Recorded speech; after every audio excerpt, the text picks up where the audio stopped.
Hello everyone, thank you so much for watching. I am your Ravi sir and I welcome you all in today's class. The finest and the easiest way to learn the concepts of physics very clearly. Stay tuned with me so that I will be able to clear all the doubts of yours.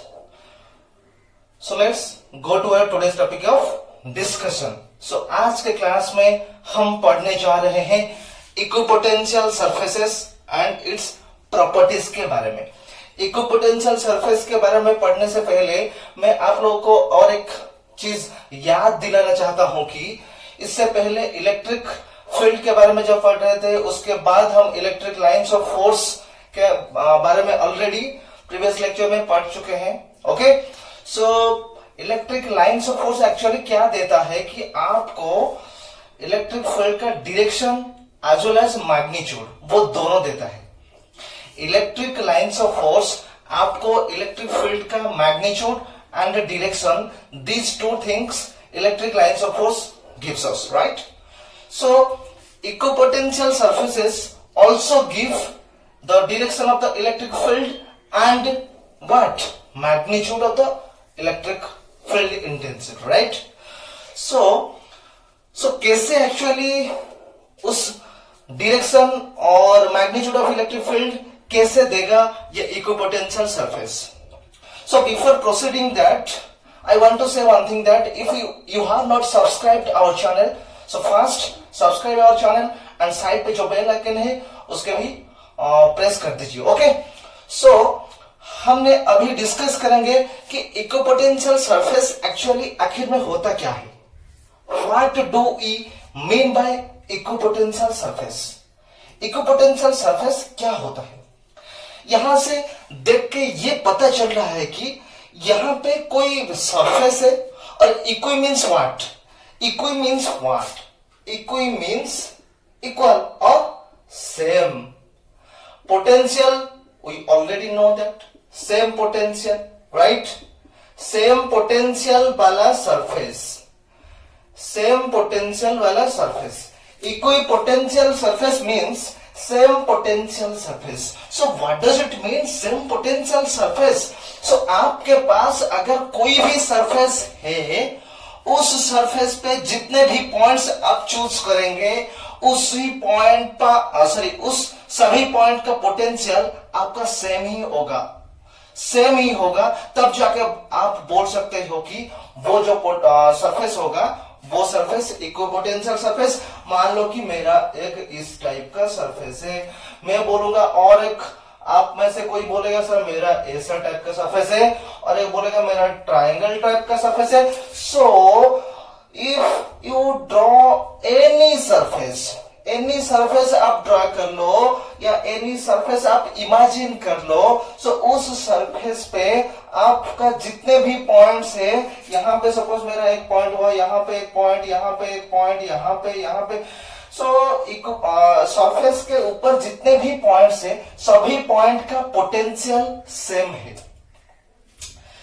Any region, any shape of body have the potential same on its surface. उसके surface के ऊपर potential same होना जरूरी है.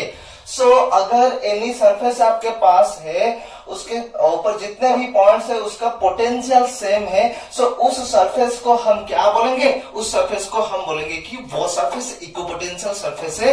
आप लोगों को समझ में आ गया होगा, राइट? सो इक्विपोटेंशियल सरफेस का डेफिनेशन क्या होगा? Any surface on which all the points have same electric potential is called equipotential surface. Equipotential surface का definition और एक बार मैं बोल रहा हूं, any surface on which all the points have equal potential, then it is called equipotential surface. It's clear to all of you? I think it's clear to all of you. Okay. देखो ये आपका equipotential surface एक sphere है. इस sphere पे आप जो भी पॉइंट्स लोगे, जहां पे भी आप चूज करेंगे उस पॉइंट पे आपका पोटेंशियल सेम होगा. यहाँ पे पोटेंशियल जितना है इस बी पॉइंट पे भी पोटेंशियल उतना ही है. ओके, सो अभी हम क्या करेंगे कि इक्विपोटेंशियल सरफेस कितने टाइप्स का है, depending on the system of charges, depending upon the various system of charges, what are the different types of equipotential surface. Okay, so पहले हम ये दिखेंगे कि अगर आपके पास so what are the types of equipotential surface? Types depending upon types of equipotential surface depending upon various system of charges. So कितने type का equipotential surface है? 4 टाइप्स का इक्विपोटेंशियल सरफेस है, पर मैं फिलहाल 3 टाइप्स कर रहा हूं, यहां से और एक और 2 आएंगे, राइट. सो पहले टाइप का है क्या, अगर आपके पास सिंगल पॉइंट चार्ज है, सिंगल पॉइंट चार्ज के लिए आपका इक्विपोटेंशियल सरफेस कैसे आएंगे इक्विपोटेंशियल सरफेस पॉइंट चार्ज के लिए. PT dot means point charge के लिए. अगर आपके पास 2 पॉइंट चार्ज है, 2 पॉइंट चार्ज के लिए इक्विपोटेंशियल सरफेस कैसे आएंगे. और उसके बाद हम दिखेंगे कि अगर आपके पास यूनिफॉर्म इलेक्ट्रिक फील्ड है, क्या है, यूनिफॉर्म इलेक्ट्रिक फील्ड अगर आपके पास है, तो उस यूनिफॉर्म इलेक्ट्रिक फील्ड के लिए इक्विपोटेंशियल सरफेस किस तरह का आएंगे, कैसे दिखेंगे, वो हम अभी थोड़ी देर बाद डिस्कस करने वाले हैं, राइट. सो पॉइंट चार्ज के लिए क्या होगा, कॉन्सेंट्रिक सर्कल्स आपका आएंगे, इक्विपोटेंशियल सरफेस आपका होगा कॉन्सेंट्रिक सर्कल्स. कॉन्सेंट्रिक सर्कल्स मतलब क्या है सर, हमको तो पता नहीं. आपको पता नहीं तो मतलब मैं तो बोल रहा हूं ना. कॉन्सेंट्रिक सर्कल्स आपको पता है, सर्कल आपको पता है, पर कॉन्सेंट्रिक मींस सेंटर. उस सभी सर्कल का सेंटर एक ही होगा, एक ही सेंटर होगा, पर सर्कल अनेक होंगे, डिफरेंट सर्कल होंगे, पर उनका उस सभी सर्कल का सेंटर एक ही होगा. कैसे आपका दिखेगा, पॉइंट चार्ज के लिए जो आपका सिंगल पॉजिटिव पॉइंट चार्ज है, सो वहां से इलेक्ट्रिक लाइंस ऑफ फोर्स चारों तरफ ऐसे नजर आएंगे, राइट. सो ये आपका इलेक्ट्रिक लाइंस ऑफ फोर्स है. सो सर आप तो बोल रहे हैं इक्विपोटेंशियल सरफेस, यहां पे इक्विपोटेंशियल सरफेस कहां है, वही तो ड्रॉ कर रहा हूं मैं. सो इक्विपोटेंशियल सरफेस इस पॉइंट चार्ज के लिए ऐसे आएंगे. देखो ये सपोज आपका सर्कल 1 है, ये आपका 2 है, ये आपका 3 सर्कल है, उसी तरह का और भी आएंगे, ठीक है. जहां तक इस चार्ज का फील्ड होगा उस तक ऐसे ही कंसेंट्रिक सर्कल्स आपको नजर आएंगे, but these are imaginary, right. So इस फर्स्ट सर्कल पे आप जिस भी पॉइंट आप चूज करोगे उस पॉइंट पे पोटेंशियल सेम ही होगा. सपोज इस सर्कल पे पोटेंशियल 5 वोल्ट है, तो आप इस सर्कल के ऊपर जहां पे भी आप पॉइंट चूज करोगे सभी पे पॉइंट पोटेंशियल कितना आएगा, 5 वोल्ट ही आएगा. और सेकंड सरफेस आप चूज करोगे तो पोटेंशियल क्या होगा, अगर ये यहाँ पे सेपरेशन आपका बढ़ रहा है तो पोटेंशियल क्या होगा, पोटेंशियल आपका घटेगा, मतलब कम होता हुआ नजर आएगा. यहाँ पे सपोज 3 वोल्ट है, तो ये जो सेकंड वाला सर्कल है, ये सेकंड वाला सर्कल पे सभी पॉइंट पे आपका पोटेंशियल 3 वोल्ट है. उसी तरह थर्ड सर्कल जो है वहां पे सपोज 1 वोल्ट है. मैं एग्जांपल के तौर पे ले रहा हूं, आपको ये नहीं मानना पड़ेगा कि यहाँ पे सिर्फ 5 वोल्ट ही होगा, ऐसा कुछ भी नहीं है. पर मैं बोल रहा हूं कि इस सर्कल पे पोटेंशियल सभी जगह पे सेम है. सो ये आपका कॉन्सेंट्रिक सर्कल्स इक्विपोटेंशियल सरफेस आ रहा है एक पॉइंट चार्ज के लिए. अगर आपको पूछा जाएगा कि पॉइंट चार्ज के लिए आपका इक्विपोटेंशियल सरफेस कैसे नजर आएंगे, आप बोलेंगे कि सर पॉइंट चार्ज के लिए कॉन्सेंट्रिक सर्कल्स नजर आएंगे इक्विपोटेंशियल सरफेस के तौर पे. ओके, उसके बाद हम देखेंगे कि 2 पॉइंट चार्ज अगर आपके पास है, सो उसके लिए इक्विपोटेंशियल सरफेस कैसे होगा. सो यहां से मैं 2 ब्रांच चूज करूंगा. 2 पॉइंट चार्ज वो दोनों पॉइंट चार्ज सेम हो सकते हैं, अपोजिट भी हो सकते हैं। सो सेम के लिए क्या होगा, अपोजिट के लिए क्या होगा, मतलब 2 पॉइंट चार्जेस इक्वल होंगे तो क्या होगा, बट ऑपोजिट होंगे तो क्या होगा। इक्वल होंगे तो क्या होगा, ऑपोजिट होंगे तो क्या होगा। सो पहले हम देखेंगे कि इक्वल पॉजिटिव चार्ज अगर हो तो कैसे आएंगे इक्विपोटेंशियल सरफेस। आपके पास ये हो गया पॉजिटिव चार्ज और दूसरा भी ये पॉजिटिव चार्ज। सो इक्वल हो गया। अभी हम इक्वल के लिए बोल रहे हैं। सो इक्वल मतलब दोनों सेम चार्ज है, 2 पॉइंट चार्जेस दोनों सिमिलर चार्ज है। सो उनके लिए पहले हम ड्रॉ कर लेंगे क्या, lines of force.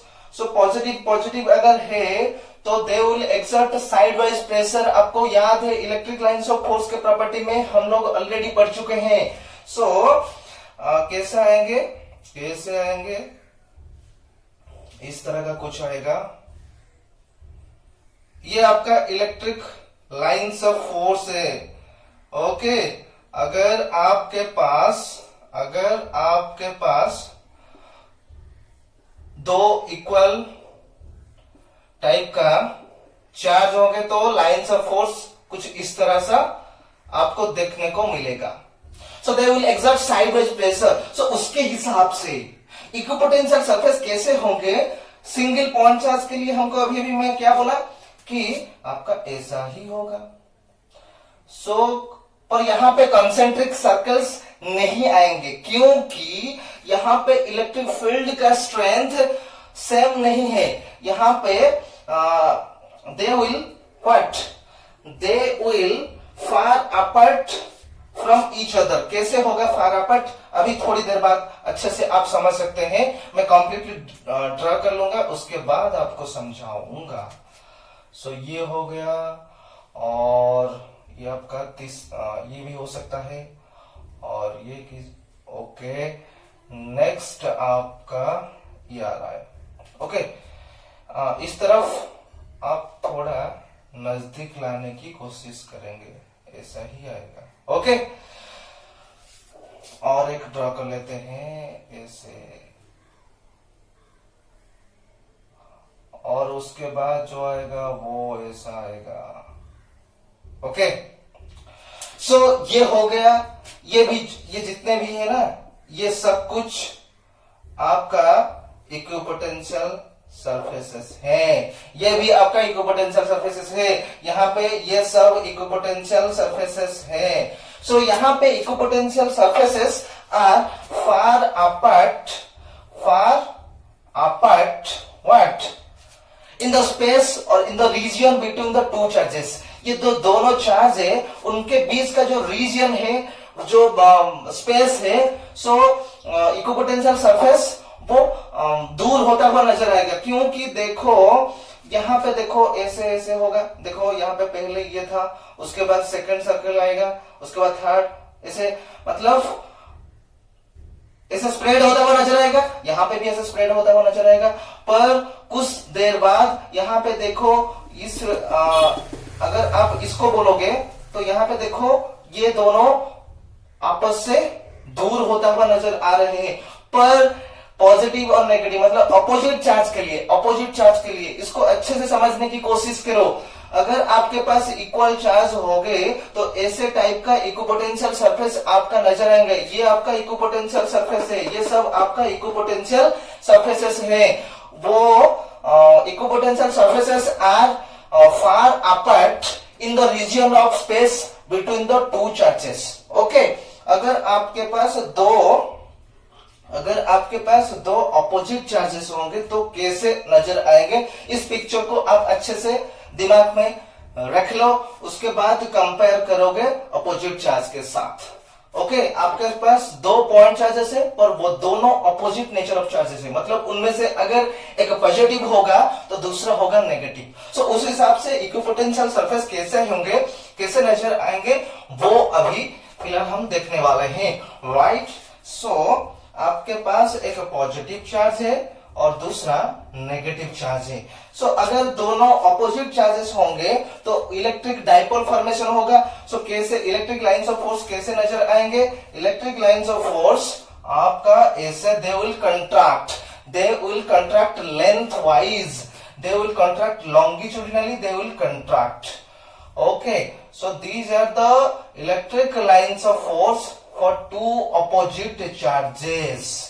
Okay, so ऐसे आपका नजर आएंगे, ऐसे आपका नजर आएंगे electric lines of force. Okay, positive के लिए निकल रहे होंगे, पॉजिटिव चार्ज के लिए away from the charge, away from the charge, away from the charge. Okay, here it will towards the charge, the direction of the electric field is towards the charge. Okay, हो गया. सो यहाँ पे electric lines of force अगर इस तरह का दिखेंगे तो इक्विपोटेंशियल सरफेस कैसे आएगा अपोजिट चार्ज के लिए. सो इक्विपोटेंशियल सरफेस कुछ ऐसे टाइप का आपको देखने को मिलेगा. कैसे टाइप का, एक मिनट, कुछ ऐसे टाइप का देखने को मिलेगा. Okay, so these are the equipotential surfaces for two opposite point charges. यहाँ पे ये सब इक्विपोटेंशियल सरफेसेस हैं. वहां पे नजर आ रहे थे कि वो equipotential surfaces are far apart in the region of space between the two charges. पर यहाँ पे these equipotential surfaces are closer together. देखो क्लोजर होता हुआ नजर आएंगे, क्लोजर, देखो क्लोजर होता हुआ नजर आएंगे. सो यहाँ पे equipotential surfaces are appears to be closer in the region of space between the two charges. Okay, so वहां पे फार अपार्ट आ रहे थे, यहाँ पे क्लोजर आ रहे हैं. किसके लिए, ऑपोजिट नेचर ऑफ चार्ज के लिए. ये सब आपका इलेक्ट्रिक इक्विपोटेंशियल सरफेसेस हैं. क्लियर हो गया?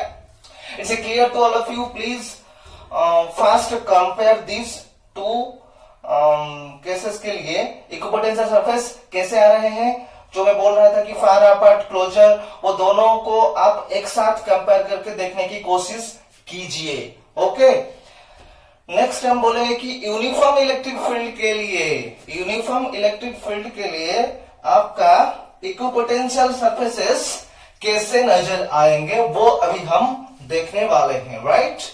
ओके, यूनिफॉर्म इलेक्ट्रिक फील्ड के लिए ये मान लो कि आपके पास ये हो गया uniform electric field.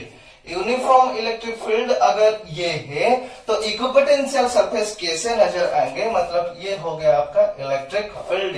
Equipotential surface आपका यहां पे आएंगे but parallel planes, planar equipotential surface, parallel planes, या फिर आप बोल सकते हो कि प्लानर इक्विपोटेंशियल सरफेस. यहां पे बोल रहे थे कि पॉइंट चार्ज के लिए कॉन्सेंट्रिक सर्कल्स आपका इक्विपोटेंशियल सरफेस आएंगे. यूनिफॉर्म इलेक्ट्रिक फील्ड के लिए प्लानर इक्विपोटेंशियल सरफेस आएंगे. यूनिफॉर्म इलेक्ट्रिक फील्ड के लिए प्लानर इक्विपोटेंशियल सरफेस आपका नजर आएंगे. सो ये आपका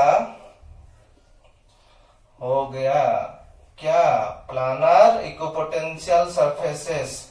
मतलब आप ये मत समझना कि इस सरफेस पे जितना पोटेंशियल होगा इस सरफेस पे उतना ही पोटेंशियल होगा, नहीं.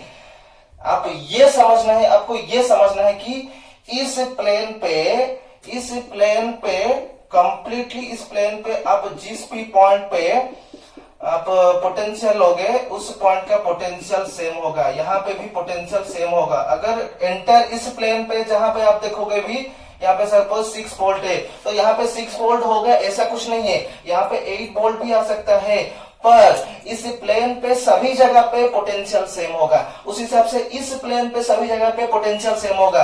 उस हिसाब से इस प्लेन पे पोटेंशियल सभी जगह पे सेम ही नजर आएगा. ठीक है?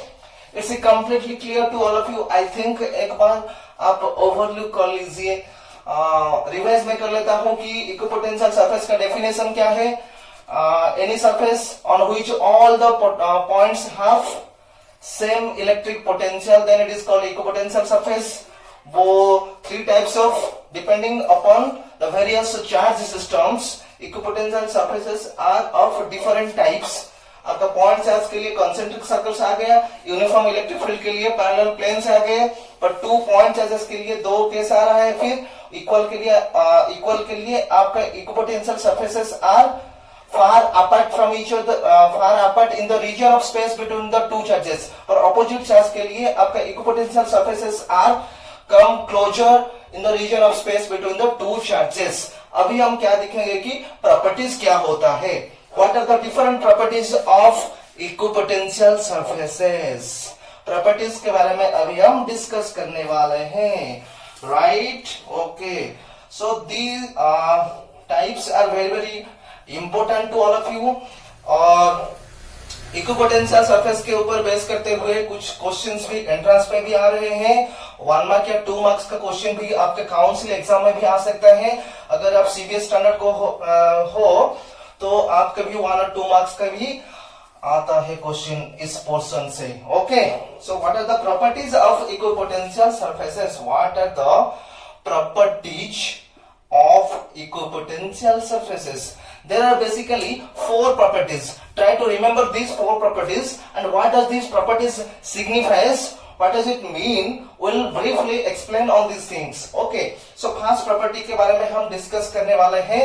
first property एक्चुअली होता है कि अगर आप एक इक्विपोटेंशियल सरफेस पे एक चार्ज को एक प्लेस से दूसरे प्लेस को मूव करते हो तो वो मूव करने के लिए वर्क डन कितना आपको करना पड़ रहा है, कितना होगा, आप कुछ बोल सकते हैं कि अंदाजा कुछ लगा सकते हैं। आपके पास मान लो कि एक इक्विपोटेंशियल सरफेस है, ये हो गया आपका इक्विपोटेंशियल सरफेस।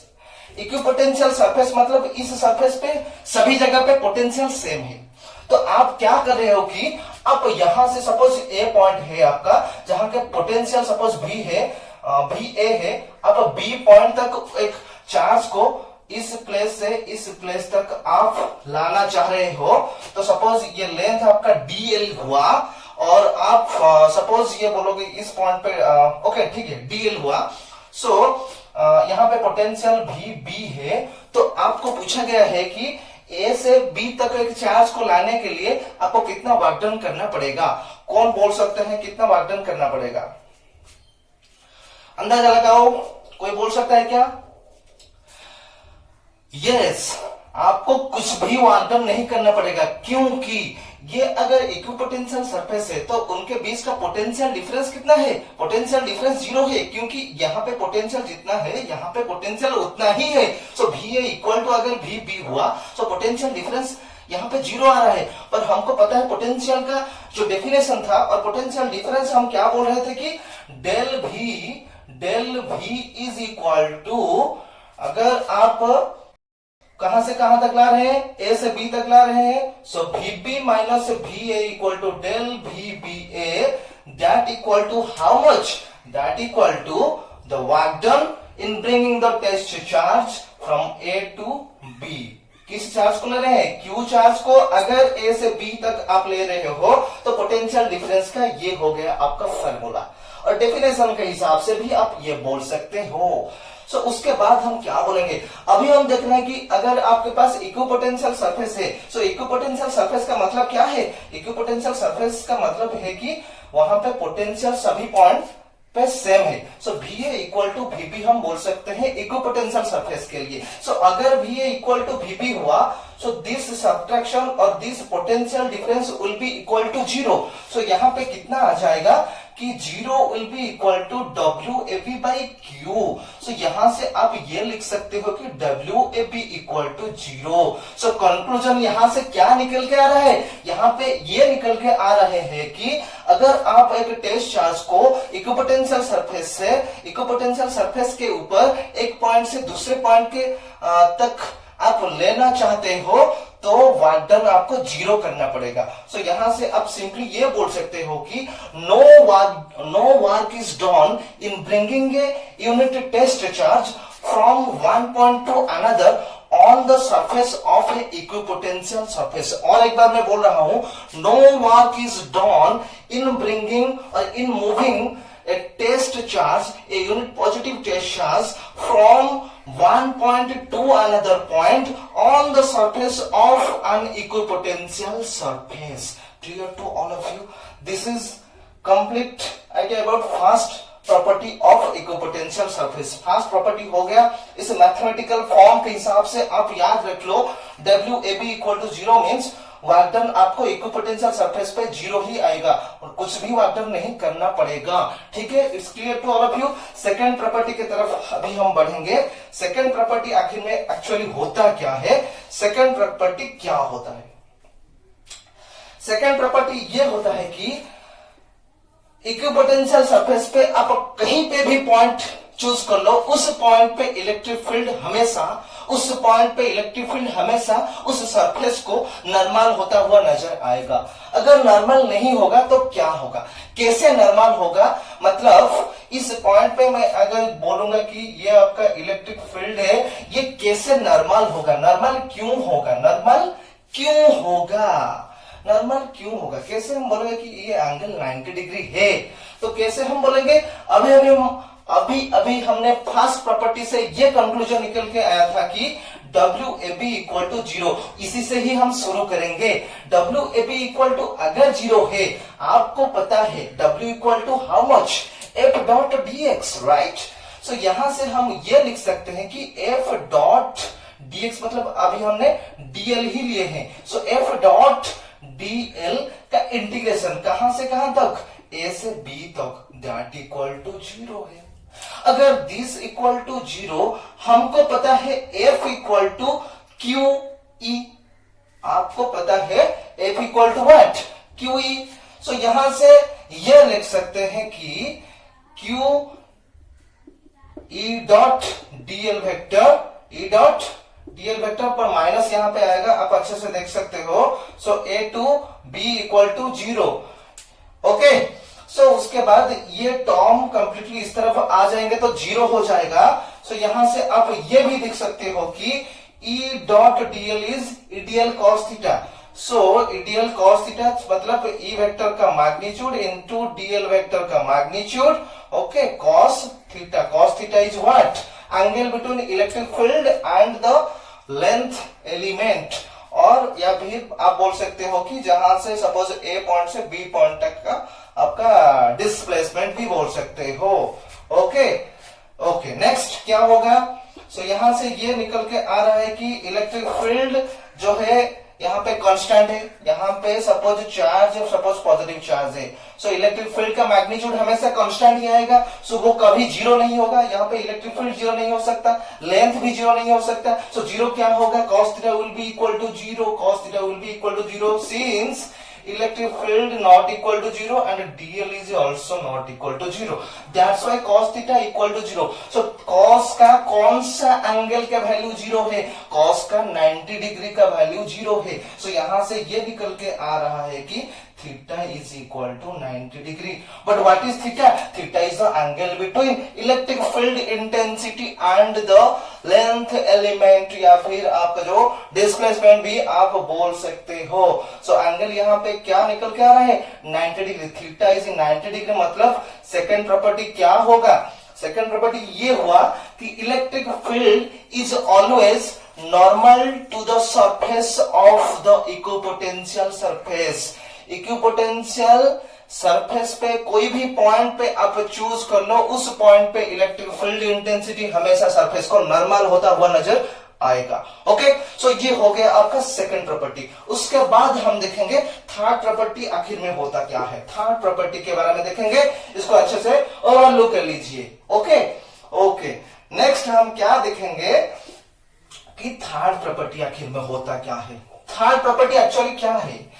थर्ड प्रॉपर्टी ये है कि आपको एक रिलेशन इलेक्ट्रिक फील्ड इंटेंसिटी और पोटेंशियल के बीच का रिलेशन आपको पता है. Electric field is always the negative potential gradient. Okay, is always the negative of potential gradient मतलब dV by dr is potential gradient. ये आपको पता है रिलेशन में हम ऑलरेडी डेरिवेशन कर चुके हैं. ये आपका पोटेंशियल ग्रेडियंट है. So electric field is always negative of potential gradient. So यहां से हम ये भी लिख सकते हैं कि dr will come out minus dv by e. और यहां से और एक बात भी बोल सकते हैं कि क्या बोल सकते हैं, dr is inversely proportional to electric field intensity.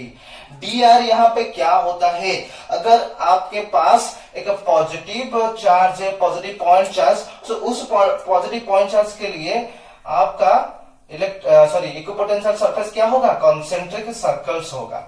Okay, सो मैं यहाँ पे एक अच्छे से आपको ये क्या होता है समझाना चाहता हूं. क्या ये आपका direction of the electric field है, ये आपका direction of the electric field है. सो इस पॉइंट पे अगर मैं बोलना चाहता हूं कि इलेक्ट्रिक फील्ड कितना होगा, सो ये डिपेंड करेगा इसका सेपरेशन जो कि dr है. सो उस हिसाब से सपोज dr1 है, यहाँ पे electric field is E1 suppose, right. Next क्या बोलूंगा कि इस सर्कल के लिए आपका सपोज सेपरेशन dr2 है. सो इस हिसाब से इस पॉइंट पे आपका इलेक्ट्रिक फील्ड E2 है. नेक्स्ट हम ये बोलेंगे कि यहां से यहां तक आपका सेपरेशन dr3 है और इलेक्ट्रिक फील्ड इस पॉइंट पे आपका E3 है. सो यहां से आप क्या बोल सकते हो, E1, E2, E3 ये तीनों में से कौन सा इलेक्ट्रिक फील्ड ज्यादा है. हमको ये पता है कि इलेक्ट्रिक फील्ड का डेफिनेशन क्या होता है, E is equal to F by Q. वहां से हमको ये पता चला था कि बीटा और beta naught Q by R square. मतलब सेपरेशन अगर ज्यादा हुआ तो इंटेंसिटी कम होगा. सो यहां से ये भी हम वही बात भी बोल सकते हैं, सेपरेशन अगर ज्यादा है, सेपरेशन कौन सा इक्विपोटेंशियल सरफेस के लिए ज्यादा होगा, ये आपका सपोज इक्विपोटेंशियल सरफेस 1, ये आपका 2, ये आपका 3. सो ये तीनों इक्विपोटेंशियल सरफेस में से कौन सा इक्विपोटेंशियल सरफेस में इलेक्ट्रिक फील्ड सबसे कम है, कौन सा, जिसपे सेपरेशन ज्यादा होगा. सोर्स मतलब पॉइंट चार्ज से सेपरेशन जिसका ज्यादा होगा उसका इलेक्ट्रिक फील्ड इंटेंसिटी कम होगा. सो ये भी हम यहां से ये कंक्लूजन निकल के आ रहा है कि यहां से ये निकल के आ रहा है कि E1 is greater than E2. E1 is greater than E2 and E2 is greater than E3. कैसे, यहां पे और एक बात भी बोल सकते हैं कि dr1 is less than dr2 is less than dr3. Vice versa भी बोल सकते हो. अगर dr1 is less than dr2 is less than dr3, then we can say that E1 is greater than E2 is greater than E3. It's clear to all of you. I think it's clear, very clear to all of you. अगर separation ज्यादा होगा तो electric field कम होगा, अगर separation कम होगा तो electric field ज्यादा होगा. मतलब इलेक्ट्रिक फील्ड इंटेंसिटी, मतलब इलेक्ट्रिक फील्ड का इंटेंसिटी आपका स्ट्रांग होगा. कब जाके स्ट्रांग होगा, जब सेपरेशन कम होगा. कौन सा सेपरेशन ना, टू इक्विपोटेंशियल सरफेस के बीच का जो सेपरेशन होगा वो, अगर यहां पे भी ये वाला सेपरेशन भी आप बोल सकते हो. ओके, सो अगर सेपरेशन आपका कम होता है तो इलेक्ट्रिक फील्ड आपका स्ट्रांग होता हुआ नजर आएगा. सो यहां से ये निकल के आ रहा है कि equipotential surfaces indicates that regions of strong and weak electric field. Equipotential surface आपको ये भी दिखाएगा कि कौन से रीजन पे इलेक्ट्रिक फील्ड स्ट्रांग है और कौन से रीजन पे इलेक्ट्रिक फील्ड वीक है. आप यहां से क्या बोल सकते हो, यहां पे आपका इस सरफेस पे आपका इलेक्ट्रिक फील्ड वीक है, आपका वीक है, पर इस सरफेस के लिए आपका इलेक्ट्रिक फील्ड स्ट्रांग है, राइट, क्योंकि ये नजदीक है, चार्ज के नजदीक ही है. सो ये थर्ड प्रॉपर्टी कंप्लीट हो गया. सॉरी, ये थर्ड प्रॉपर्टी था, ये थर्ड प्रॉपर्टी कंप्लीट हो गया. उसके बाद फोर्थ वाला प्रॉपर्टी अभी हम डिस्कस करने वाला है. फोर्थ प्रॉपर्टी एक्चुअली होता है क्या है, वो लास्ट प्रॉपर्टी है. वो एक्चुअली सिमिलर है इलेक्ट्रिक लाइंस ऑफ फोर्स का एक प्रॉपर्टी था, उसके साथ वो सेम है. क्या था वो property, no two lines of force intersect each other. Two lines of force can never intersect each other, दो लाइन्स ऑफ फोर्स कभी आपस में इंटरसेक्ट नहीं करेंगे, वो एक प्रॉपर्टी था। उस हिसाब से इसके लिए फोर्थ प्रॉपर्टी ये आएगा कि two equipotential surface never intersect each other, दो इक्विपोटेंशियल सरफेस आपस में कभी इंटरसेक्ट नहीं करेंगे। क्यों नहीं करेंगे? अगर करेंगे तो क्या होगा वो अभी हम अच्छे से समझने वाले हैं। अगर आपके पास ये आपका एक इक्विपोटेंशियल सरफेस है, इस इक्विपोटेंशियल सरफेस पे सभी जगह पे सपोज पोटेंशियल 8 वोल्ट है, ओके, और आपके पास एक दूसरा इक्विपोटेंशियल सरफेस है, ये हो गया आपका सपोज दूसरा इक्विपोटेंशियल सरफेस जिसका सभी पॉइंट पे आपका पोटेंशियल 6 वोल्ट है। अगर मैं बोलूंगा कि वो दोनों इक्विपोटेंशियल सरफेस आपस में इंटरसेक्ट कर रहे हैं, यहाँ पे दो इंटरसेक्टिंग पॉइंट्स आपको नजर आ रहा है, यहाँ पे एक इंटरसेक्टिंग पॉइंट है, यहाँ पे एक इंटरसेक्टिंग पॉइंट है और यहाँ पे और एक इंटरसेक्टिंग पॉइंट है। सो अगर दो इक्विपोटेंशियल सरफेस इंटरसेक्ट करेंगे तो क्या होगा? इस इंटरसेक्टिंग पॉइंट के लिए पहले सरफेस सपोज ये आपका ए है, ये आपका बी इक्विपोटेंशियल सरफेस है। ए सरफेस के लिए इस पॉइंट पे पोटेंशियल क्या होगा? 8 वोल्ट होगा, और उस पॉइंट पे बी सरफेस के लिए क्या होगा? 6 वोल्ट होगा। तो ये आप देख रहे हो, इस पॉइंट पे भी ए के लिए 8 वोल्ट आएगा, बी के लिए भी 6 वोल्ट आएगा। तो ये आप बोल सकते हो कि आप ये भी बोल सकते हो कि एक पॉइंट पे दो दो इलेक्ट्रिक पोटेंशियल आएगा? नहीं, ये कभी पॉसिबल हो सकता है क्या? एक पॉइंट पे दो पोटेंशियल आएगा, ये कभी पॉसिबल नहीं है। सो यहां से ये कंक्लूजन निकल के आ रहा है कि ये दो पोटेंशियल कब आ रहा है? जब वो इंटरसेक्ट मतलब कर रहे हैं। अगर वो दोनों इंटरसेक्ट नहीं करेंगे तो दो पोटेंशियल कभी भी नहीं आएगा। तो दो पोटेंशियल कभी नहीं आएगा मतलब ये कंप्लीट हुआ कि दो इक्विपोटेंशियल सरफेस कभी इंटरसेक्ट नहीं करेंगे। क्यों नहीं करेंगे? अगर वो इंटरसेक्ट करते हैं तो उनके जो कॉमन इंटरसेक्टिंग पॉइंट है, उस कॉमन इंटरसेक्टिंग पॉइंट पे आपका पोटेंशियल के वैल्यू दो आ रहे हैं। Okay, so which is not possible. So it's clear that fourth property क्या हुआ? Two equipotential surface never intersect with each other. If they will do so, then at the common intersecting point, we will have two values of electric potential, which is not possible here, right? So अभी तक properties हो गया, चारों property क्या है और एक बार मैं समराइज कर लेना चाहता हूं। फर्स्ट प्रॉपर्टी ये था कि no work is done in moving a unit positive test charge from one point to another point on the surface of an equipotential surface। ये आपका पहला प्रॉपर्टी था। दूसरा प्रॉपर्टी आपका क्या था कि electric field is always normal to the surface of equipotential surface.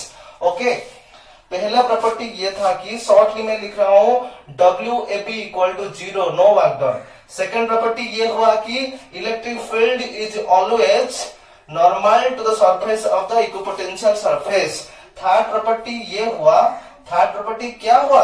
Third property ये हुआ कि dr is inversely proportional to E।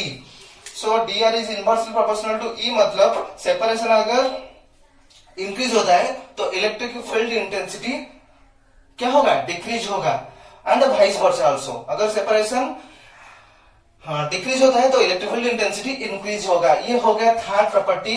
उसके बाद फोर्थ प्रॉपर्टी क्या हुआ कि two equipotential surface never intersect each other, never two equipotential surface never intersect, दो equipotential surface कभी आपस में इंटरसेक्ट नहीं करेंगे। इसे clear to all of you.